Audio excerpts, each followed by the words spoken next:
si Secretary Manny Bonoan, Executive Secretary Bersamin, Department of Budget Secretary Amina Pangandaman, yung 90 na kasama ni Sergeant Contesa na nagdi-deliver ng pera, at si Paul Estrada at si Mark Texay.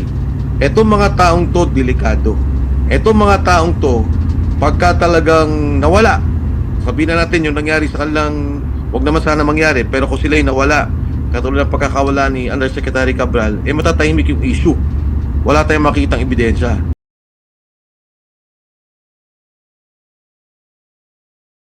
Kayo po ay nakasubaybay sa issue ng flood control at marami din po kayong experience sa budget making bilang po ang pondo ay nagmumula po sa House of Representatives sa ilalim po na tinatawag na power of the purse.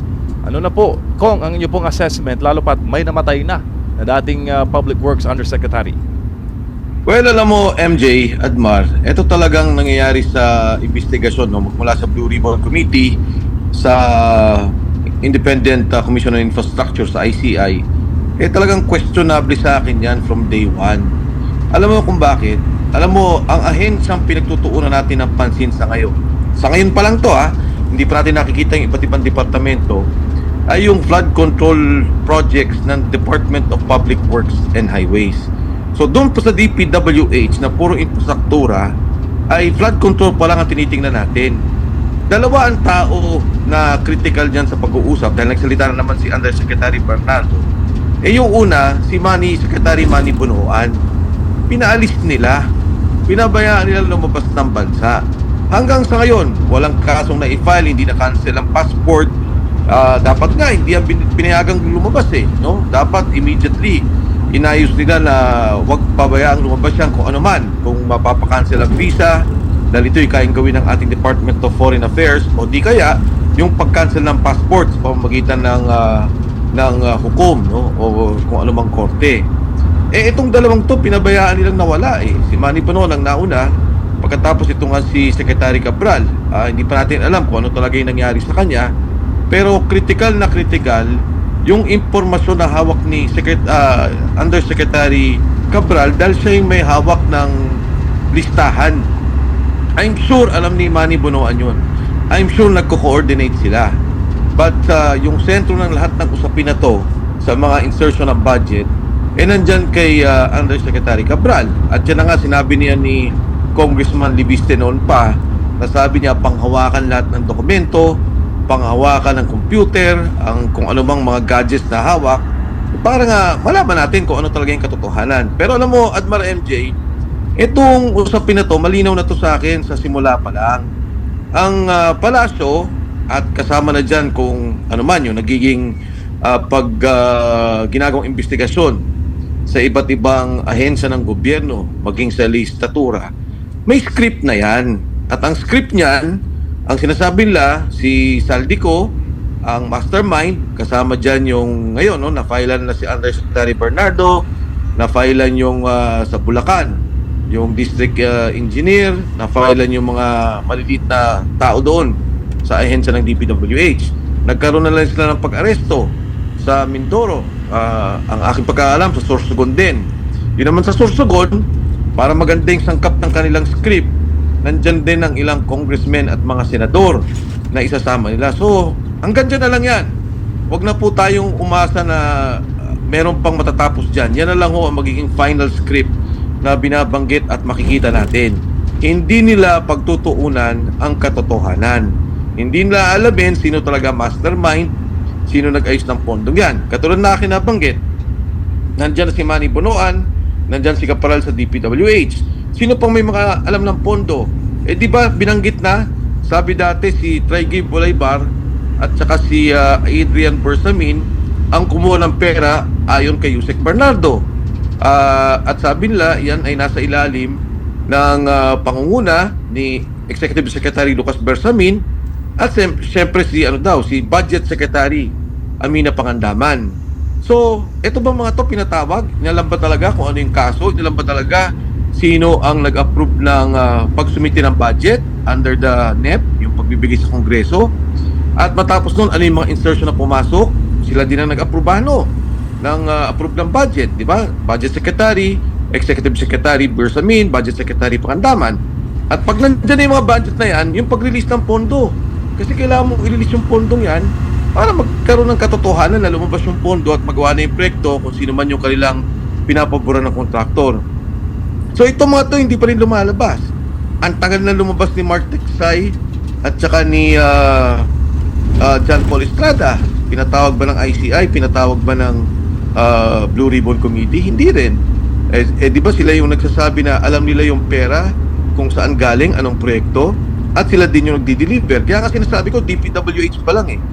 Dahil sigurado ko, MJ Admar, hindi lang DPWH ang mga hinabol lang kontrata sa loob ng gobyerno. Kaya itong script na to, sa akin tapos na yan. Hanggang dyan na lang yan. Saldi ko ang mastermind, ilang mga contractors, ilang congressmen, ilang senador, at saka ang masama pa, no, sa congressmen at senador, ang tatargetin nila dyan, yung talagang mga kalaban. Kung sino talaga yung kaaway na sa politika. At matapos noon, yung malilit na kawani ng DPWH at saka yung mga contractor. So, ito sa akin, Admiral MJ, yung aking sinasabi na itong bagay na to, meron na silang buong script kung anong mangyayari. Pero ang katotohanan naman hindi mahinto eh. At saka hindi lang naman ngayon yan eh. Balang araw lalabas yan, ano yung katotohanan, sino talaga nag-order ng budget, saan nila kinuha yung mga perang yan, paano nila dinidistribute ang perang yan. Kaya nang magsalita si Saldico, di ba nabasabi ni Saldico, nagdi-deliver ako ng pera kay Presidente, nagdi-deliver ako ng pera kay Martin Romualdez. Anong ginawa nila? Ayaw nilang kunin yung kanilang sinasabing statement. Sinasabi, umuwi ka rito. Para sa akin, delikado yan. Kasi si Gutesa nga, nagsalita. Anong ginawa? Dinetain, illegally. O si Cabral, nagsalita. O yung kanina, narinig ko si Secretary Panelo, hindi man lang binigyan ng police protection. At maaring, hindi natin alam kung ano pa talaga yung naging nangyari doon sa kanyang buhay, kung ano talaga kung may krimen doon o suicide ba yun talaga. Pero, kumbaga sa script, okay lang, patahimikin to mga taong to para wala nang lumabas doon sa usapan na kung ano man na lumabas sa ICI at sa Senate Blue Ribbon Committee. Opo, nabanggit po ninyo si Gutierrez Kong. Isa po iyon sa bombshell na testimonya sa Senate hearing kaugnay po sa flood control anomaly. Yung dating Public Works Undersecretary, tingnan mo yung sinapit niya. Kayo po ba ay kinakabahan sa maaaring sapitin ni Sergeant Orly Gutierrez? Kinakabahan ako para sa lahat. Ang kagandahan lang nga kay Orly, at ito yung apila ko nga sa mga umahawak sa kanya, pakawalan nyo na yung tao, nagsalita na, pinarikant na nga nila. Diba? Pinapirma na nila na hindi totoo yung mga sinabi niya, binidyo pa nila. Para na lang sa Pasko at para na lang bilang ama tong si Sergeant Orly Gutesa, pabalikin na nila sa pamilya, nakuha na naman nila yung gusto nila. Ang wino-worry ko pa nga talaga, Admar, at saka MJ, itong dalawa, si Mark Tiksay, at saka itong si John Paul Estrada, delikado itong dalawang to. Dahil ito lang dalawang to, bukod kay Saldi, ang nakakaalam ng kabuuan ng budget. Pansinin niyo yung binanggit ni Director District Engineer Alcantara. Di ba sabi niya, may tumatanggap po ng pera si Mark at si Paul. So siyempre, nakalista yun sa dalawa. Ito galing kay Alcantara, ito yung budget na to. Ganon din naman si Saldi. May ledger din siya, sinasabi niya, ito yung mga pondo at dito nang galing. Paano? Pagka nawala tong dalawang to, nawala si Saldico. So yung sentro ng pag nagkakaperahan sa loob ng gobyerno, ito yung nakakaalam si Saldico. Hindi lang DPWH yan. Nandyan ang DSWD, nandyan ang Department of Health. Sigurado ko, pinakialaman din yan nila Congressman Saldico bilang siya yung chairman, kasama si Speaker Martin Romualdez, at nagdi-deliver sila ng pera dyan na umaabot kay Pangulong Bongbong Marcos. Pagdating naman doon sa DPWH, maganda kasi kay Yusek Cabral, alam niya na yung buo eh. Nakita niya yung buo. Si Yusek Bernardo may mga ilang kausap, may ginagawa. Pero ito talaga si Undersecretary Cabral ang nakakita ng buo. At dalawa lang tao yan sa aking pananaw. Si Secretary Manny Bunoan at saka si Yusek Cabral na ngayon nga, hindi na natin alam yung informasyon. Sana meron pa tayong makong ebidensya, makuha natin yung mga dokumento at yung computer niya para talagang makita natin kung ano yung sinasabi ni Congressman Libiste tungkol dito sa mga budget allocation at kanino o sino ang nagtulak ng allocation na to. Alam mo, at a proper time, I think Congressman Libiste will come out. Dahil alam ko rin naman at may nakukuha ko mga bali-balita na nakuha niya rin ata yung ilan doon sa mga impormasyon yun. And so very critical talaga na maprotektahan natin yung mga ebidensyang yan. Opo, kayo rin po ba ay may agam-agam?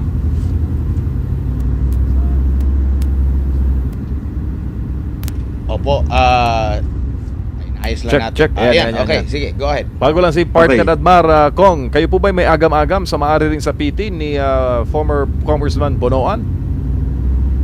Former Secretary Bonoan, Opo, Yes. ng Department of Oh. Public Works and Highways, dahil sabi po ninyo, siya na lang ang na bukod tangi na nakakaalam sa buong picture ng flood control anomaly at insertions, Kong.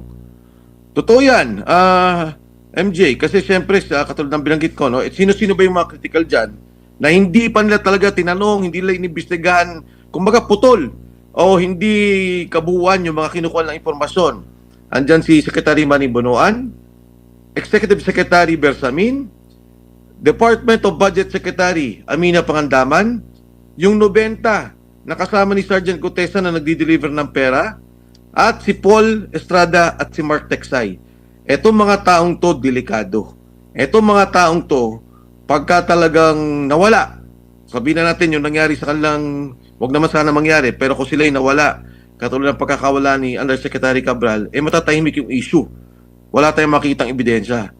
Kasi makikita mo naman, di ba, Admar, MJ, nagsalita yung mga tao, bakit hindi pinapatawag si Mark at si Paul? Nung si Saldi, ilang buwan? 3 buwan ata siyang hindi pinatawag, 4 na buwan.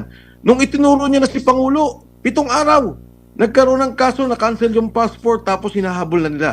So kitang-kita mo talaga na ito yung kabuuan ng script na ginagawa nila, na meron talaga silang, kumbaga, pagtatapos doon sa nais nila na mabunyag na issue. Si Diskaya, nagbanggit ng mga congressmen, may narinig ka na ba tungkol doon? May nakasuhan pa doon? No? Si Gutesa, sinabi sa pangalan ni Speaker Martin Romualdez, hanggang sa ngayon walang kaso na naipataw sa kanya. Puro announcement, may kaso, ilalabas na namin ang kaso. Pero pag chinek mo, wala talagang kaso. Walang sinasabing, in fact, ang sinabi pa ng ICI kay Speaker Martin Romualdez, ay wala silang nakikita ang pagkakamali sa kanyang role o sa kanyang pamumuno bilang Speaker ng House of Representatives.